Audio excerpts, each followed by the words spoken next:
The South African Local Government Association has joined a long list of those slamming NERSA's decision to grant Eskom an 18.65% tariff increase.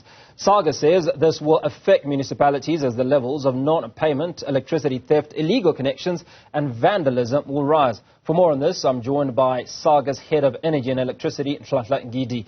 Nhlanhla, I appreciate your time this afternoon. Now, just how much is owed to municipalities? Thank you very much, Hugo, and good afternoon to the viewers at home. At this point in time, municipalities are owed 290 billion rands, and it's actually on the rise.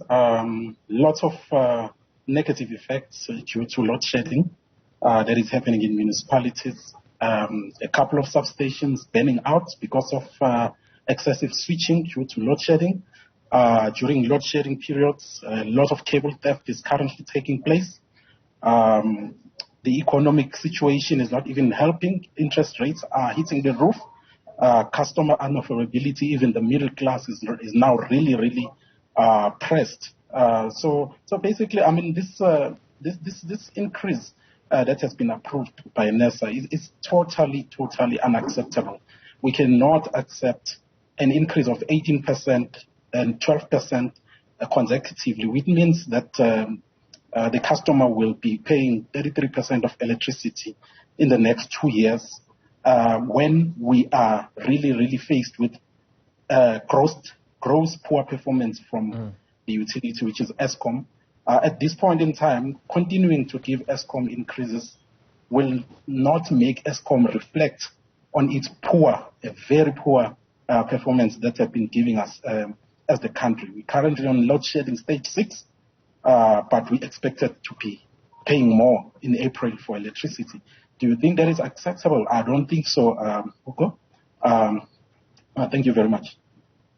Nhlanhla, before we focus on the 18.65% increase, I'd like to dwell a little on the typical municipal debtor. Now, why are people not paying the municipalities? It's a lot of factors. It's a lot of factors, Hugo, and we need to be realistic and honest. Some municipalities are having challenges with their revenue collection and protection. Yes, that is the truth. But the rise in debt in municipalities, a lot of customers really have nothing to be squeezed out of them anymore. So for customers right now, it's actually a choice of which one do you pay. Do you actually continue to pay for a bond that has increased exponentially due to an increase in interest rates? Do you buy food? Or do you pay a utility for electricity and water? So customers are actually faced with a very difficult choice at this point in time, especially in South Africa. Well, obviously getting a free service is definitely not an option. There is, we all have obligations to pay our dues. But in your opinion, I'm not sure if you've done this research, but how many customers would pay for a service, even if it was expensive, if the service was actually delivered as expected? You know, this is a very interesting question, and I could go on and on. Right now, because of the technological advances that we are experiencing globally, solar power has the cost have decreased quite drastically. So you're talking about the paying customers who want to pay for reliable electricity. Even if the electricity right now were to be reliable, but the customer that can afford to go off the grid is already preparing for it, whether you have reliable power or not. And that's the dilemma that we're facing right now as the industry. Now, one of the things that's clear is that the amount, as you've mentioned, is almost 300 billion rand.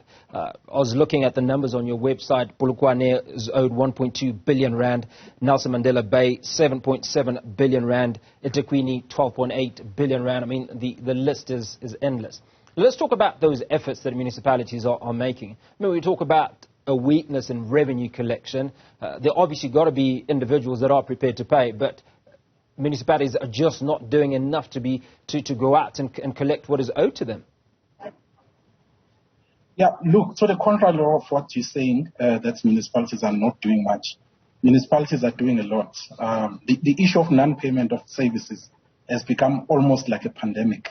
So it has become a national crisis now. It's no longer a municipal crisis. I'll make you an example. A couple of municipalities like Tshwane Metro and other municipalities have gone on in a drive, including the city of Joburg, gone on a drive to disconnect people who are not paying, to make sure that people come to make payment arrangements to the municipalities. But what happens? These people that are coming to do the disconnections, they are being threatened. Their lives are threatened. If they manage to do the disconnections, the same day in the evening, they are reconnected back by Izinyoga. So this is a national crisis now. It's no longer a municipal crisis. It's a security crisis. It's a social crisis. So it's a lot of things that are actually within this problem, and we need to be, to be more patriotic as the country, as consumers, and understand, the negative effects of not paying for your services, and for people to also understand that there's nothing for free.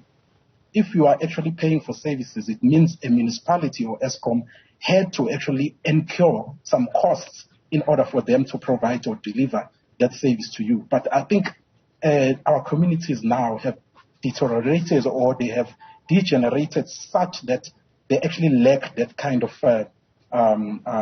feeling around being patriotic about our government, about municipalities, and about our own infrastructure, because this is our infrastructure as the country. So basically, people are lacking morals now, and they do as they please.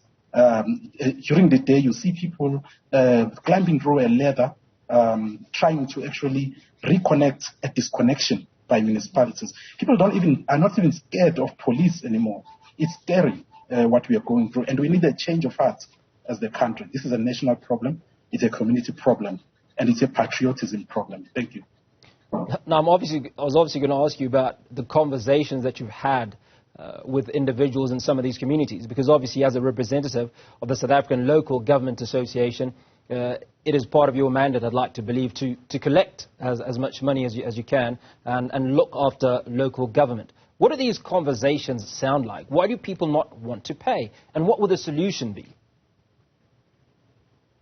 Look, I think a lot of emotions go with this discussion.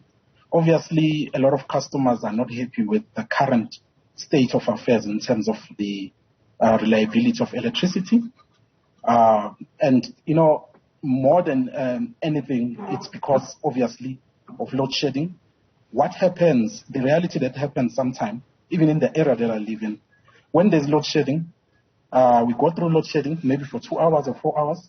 At the end of the 4 hours, when the municipality has to switch back because of high loads in the networks of municipalities, you get the tripping of the networks, and then you get a prolonged power outage even after load shedding. And these are the things that people are not happy with, but they don't understand where these things come from. These things come from problems of switching on and off because of load shedding, and that causes a lot of problems and stress in the networks and in the infrastructure, and hence we have a lot of burning substations. Eguruleni had one, and a couple of other municipalities have burning substations because of the excessive switching that this infrastructure has to go through because of load shedding.